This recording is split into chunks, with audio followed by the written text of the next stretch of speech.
A digital camera sits on a bathroom floor, face down, still warm from someone's hand. A man is dying 3 feet away from it. In a few minutes, that camera is going to end up in a washing machine, soaked, spun, and left for dead because someone wants it destroyed. But here's the thing about digital cameras. Even when you try to kill them, they don't always die easy.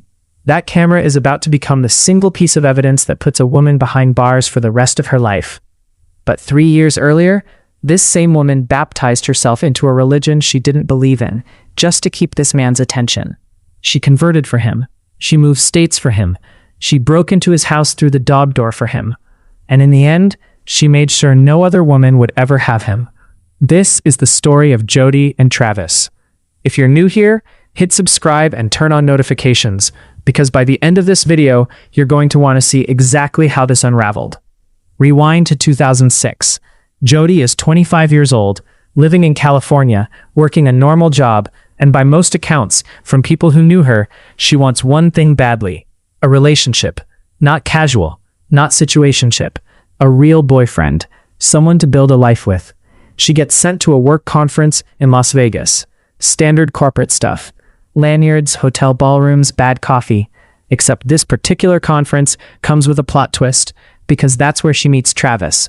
Travis is charismatic, confident, the kind of guy who works a room without trying. Jodi thinks he's attractive. Travis thinks the same about her. They start talking, and within hours, they're inseparable for the rest of the conference. There's just one small detail neither of them seems too bothered by. Jodi is already dating someone else back home. That doesn't last long. Within a short time of meeting Travis, she ends things with her boyfriend completely to put her full attention on a man she's known for a matter of days, who lives in a different state entirely. She's in California. He's in Arizona. Most people would call that a long-distance deal-breaker before it even starts. Jodi calls it a minor detail. And here's where it gets interesting, because Travis isn't just any guy. He's a devout, practicing Mormon, and one of his non-negotiables for a future wife is that she share his faith. For most casual flings, that's the natural end of the story. Instead, Jodi converts. Not eventually, not after months of soul-searching. Almost immediately. There's an actual photo of her baptism into the church, and by most accounts, Travis is the one who performs it. 2 people who met at a work conference, in different states, different lives, different faiths, just weeks earlier, now sharing a religion. If that doesn't tell you how fast this relationship moved, nothing will. Jodi and Travis officially become a couple. A long-distance one, but a couple nonetheless. And on paper, things look good. Really good, even.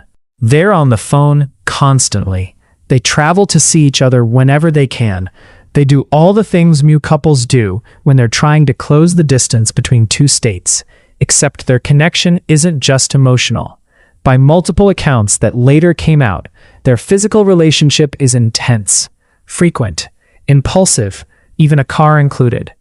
Quick question, while these two are racking up frequent flyer miles between California and Arizona, where are you watching this from? Drop your city in the comments. I want to see how far this story is traveling. Here's the tension underneath all of it, though.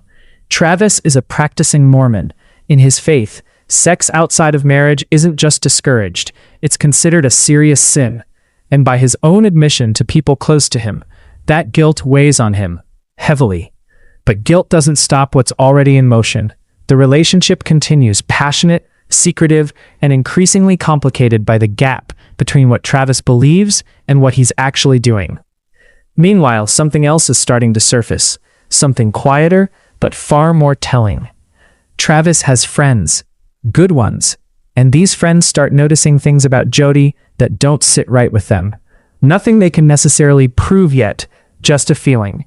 The kind of feeling you get when someone seems a little too intense, a little too invested, a little too everywhere.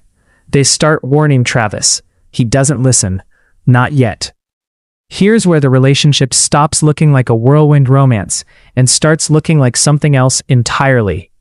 Jodi begins going through Travis's phone, his email, his social media accounts, regularly, not the occasional insecure scroll every couple does once in a while. A pattern, a habit.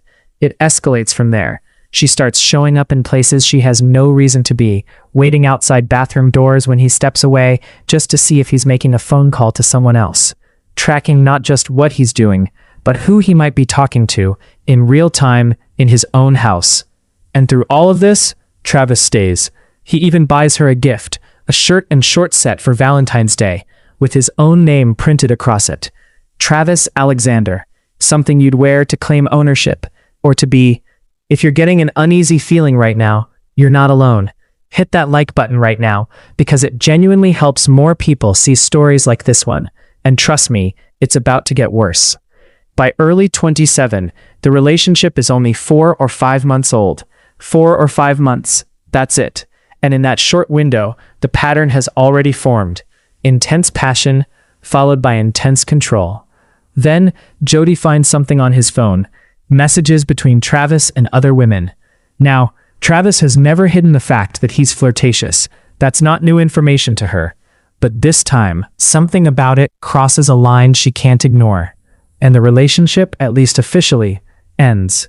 You'd think that's where this story stops. A breakup. 2 people going their separate ways. It's not.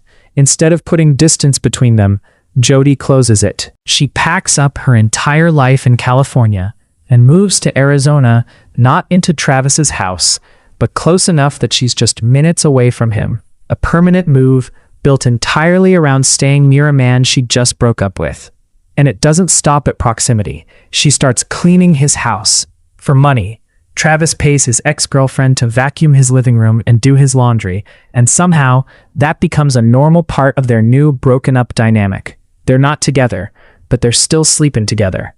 Regularly. What time is it where you're watching this right now? I ask because time is about to matter a lot in this story. Every hour, every minute Jodi spends waiting, watching, and showing up unannounced adds up to something. Around this same period, strange things start happening in Travis's life. His tires are slashed. His social media accounts get hacked. Personal journals go missing from his home without explanation. No one can prove who's behind it, but there's a pattern worth noting. Every time something strange happens, Jodi is somewhere nearby. One incident stands out. Travis at some point changes the locks or otherwise limits her access to his house. Doesn't matter. Jodi wants in, so she crawls through the dog door. Not knocks, not calls, crawls in on the floor through a door built for a pet. To Travis's credit, he does try to move forward. He starts dating other women, actively trying to build a life that doesn't revolve around this on-again, off-again dynamic. But Jodi isn't trying to move on, not even a little. She wants Travis back, and she wants him exclusively.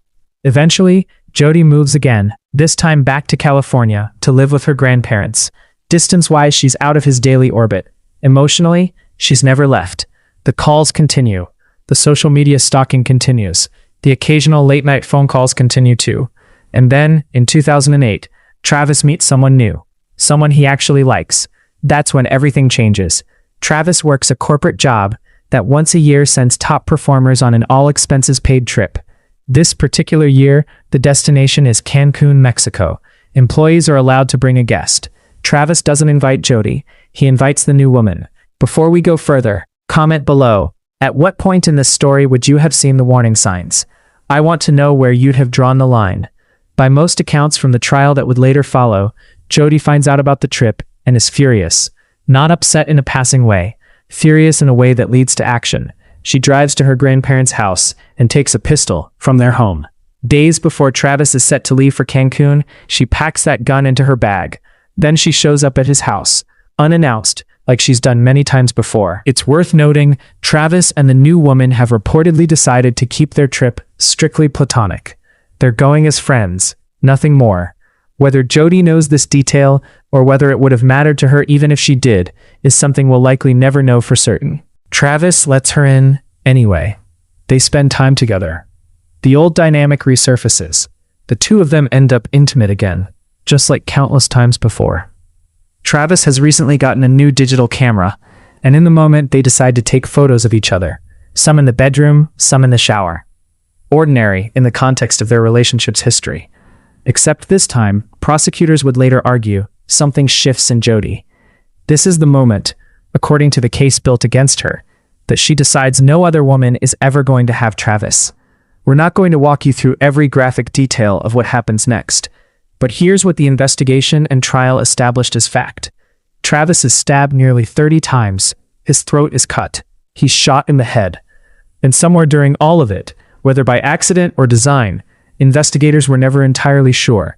The digital camera captures an image of Travis in his final moments. After it's over, Jodi drags Travis's body into the shower.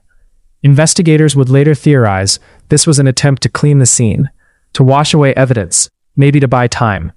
She tries to destroy the camera, throws it into the washing machine along with the bedsheets, hoping water and detergent will erase what it captured. Then she leaves, like nothing happened. Real quick, what's the weather like where you are today? Drop it in the comments. Because where Travis was found, the weather that day was the least of anyone's concerns. When Travis doesn't show up to work and doesn't respond to anyone, friends grow concerned. They go to his house. What they find leads directly to a police investigation. And almost immediately, those same friends who'd warned him for years bring up one name, Jodi. Police search the property. Along with other physical evidence at the scene, they recover that digital camera, the one thrown in the washing machine, damaged but not destroyed. On it, photos from that final day, photos of Travis, photos of Jodi. And here's the detail that breaks the entire case wide open. Those photos are time-stamped. Time-stamped images placing Jodi at the scene, in the house, on the exact day Travis was killed. It's not a theory anymore. It's a timeline, and it points directly at her. Police arrest Jodi shortly after. The trial that follows becomes one of the most closely watched criminal cases in the country. Prosecutors lay out a relationship built on obsession, control, and a refusal to let go, culminating in a killing that was as personal as it was brutal. The defense argues self-defense, pointing to the volatile nature of the relationship and painting a picture of a man who could be aggressive behind closed doors. But the physical evidence, the number of wounds, the staging of the scene, the destroyed camera, the time-stamped photos, all of it points to what really happened, tells a story that's difficult for a jury to reconcile with that claim. In the end, the jury doesn't buy it. Jodi is found guilty of first-degree murder. She's sentenced to life in prison, without the possibility of parole. Travis never got to go on that trip to Cancun.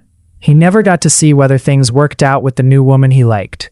He never got a say in how this story ended. At its core, this isn't really a story about a bad breakup, or a jealous ex, or even a murder weapon. It's a story about what happens when wanting to be loved curdles into needing to control. Every warning sign was there, sitting in plain view, for years. The surveillance, the break-ins, the possessiveness dressed up as passion. And the people closest to Travis saw it. They said something. It wasn't enough. Obsession doesn't always look like obsession while it's happening. Sometimes it looks like devotion. Sometimes it looks like love. If this case stuck with you, subscribe for more real crime stories every week, and let me know in the comments which case I should cover next. I read every single one.